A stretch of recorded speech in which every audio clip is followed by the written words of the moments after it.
अगला है what is the national institution of Indian medical heritage? NIIMH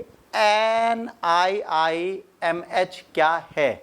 ये क्या है? National institute of Indian medical heritage. ये Indian medical heritage is a good word. ये कहाँ से आया, क्यों आया, कैसे आया और इसका औचित्य क्या है? अच्छा, ये बिल्डिंग गिरती हुई नहीं है, जिसने फोटो खींची उसने टेढ़ी मेढ़ी खींच दी, ठीक, बिल्डिंग सीधी है। आपको मेरी तरह चक्कर आ रहा हो तो बात अलग है। The world heritage organization has designated Indian institute of Indian medical heritage as WHO collaborating centre for fundamental literally research of the traditional medication. क्यों न्यूज़ में है? क्योंकि WHO ने इसको कोलैबोरेटिंग सेंटर बनाया है fundamental literally research of traditional medicine. जो पारंपरिक दवा है विश्व की, उसके रिसर्च के लिए इसको अपना सहभागी बनाया है। कह रही कि तुम मेरे साथ मिलके काम करोगे, okay. NIIMH, formerly known as National Center for Indian Medical Heritage, provides resource material for historians, scientists and other workers who are interested in studying and documenting historical aspects of Ayurveda, Yoga, Neuropathy, Unani, Siddha, Homeopathy, सोवा रिपक जिसे आयुष बोलते हैं, along with modern medication। इतनी चीजें देता है एक साथ। ये सब लिख लेना क्योंकि ये सब एग्जाम में पूछा गया है, ठीक है। That is something very important for you all, और यही एग्जाम में पूछा जाता है कि ये किस किस में एक्सपर्ट है। अब क्या होता है एग्जाम में, क्या पूछता है एग्जाम में? आपसे पूछ लेगा सोवा रिगपा है क्या, और इसमें किस किस तरीके के इलाज किए जाते हैं। बस आप कंफ्यूज, 4 कूट डाल देगा, आप कुट जाओगे, आप कहोगे ये क्या है, ये था तो यहीं, हमने पढ़ा ही नहीं, ठीक। It came into existence as the upgraded Department of History of Medicine from 26/9/1956 under the government of Andhra Pradesh, was handed over to government of India on 14/09/1969 due to its national and international importance। पहले कौन चला रहा था? आंध्र प्रदेश की सरकार। फिर इसने किसको दे दिया? हम लोगों को दे दिया, ठीक। The institute is functioning under the administrative control of the Central Council of Research in Ayurvedic Science and Ministry of Ayush and Government of India। ये किसके अंडर है? Central council of research in Ayurvedic sciences, ministry of Ayush के अंदर। आयुष के अंदर एक विभाग है जिसका नाम है CCRAS, उसके अंतर्गत ये चलती है।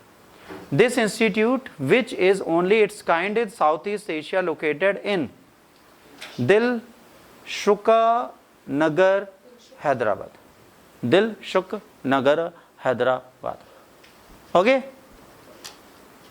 मैंडेट यहां पर क्या क्या होता है? Literally research and its documentation, revival and retrieval of text from ancient manuscripts and rare books, search the collection and information, descriptive notes, editing and publication of rare medical manuscripts, documentation, Ayurvedic encyclopedia, museum on history and medication, है ना, referable library of AYUSH system of medication and modern medicine, AYUSH research portal, CCRAS research management and information system, national AYUSH morbidity and sterilisation portal, development of WHO international terminology, Ayurvedic, Siddha, Unani, जो भी है, इतना।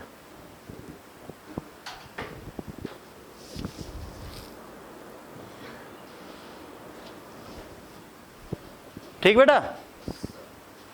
It has global access owing the enormous collection of the research material of history medication. The institution has a medico-historical library, museum and documentation section। क्या क्या है? Medico-historical library, museum and documentation station. Library is unique with the collection of more than 10,000 books, which include rare publication date back to 15th century। 15वीं शताब्दी से भी पहले की किताबें इसके पास हैं।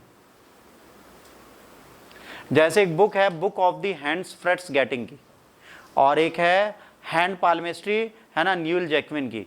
ये बुक 1498 में पब्लिश हुई थी, 1498 में internationally.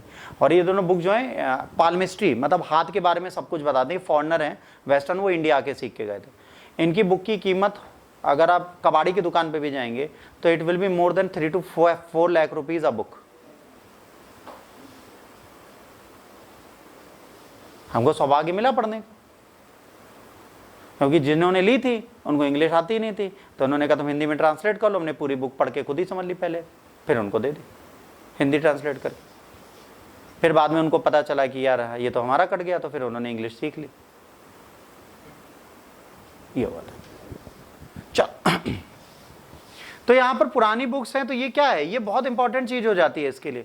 It has complete collection of standard national and international journal of history medication since its inception. जब से बना है तब से जितने नेशनल इंटरनेशनल जर्नल्स आते हैं ना मेडिकेशन के, वो सारे यहां मिल जाएंगे आपको। सोचिए कितना बड़ा इंस्टीट्यूशन होगा ये। ठीक। The institution also publish the journal of Indian medical heritage. ये भी एक पुस्तक निकालता है क्या, जर्नल इंडियन मेडिकल हेरिटेज के नाम से, ये भी एक अंक निकालता है। ठीक। अब आते हैं last but not the least, जो बना रहा था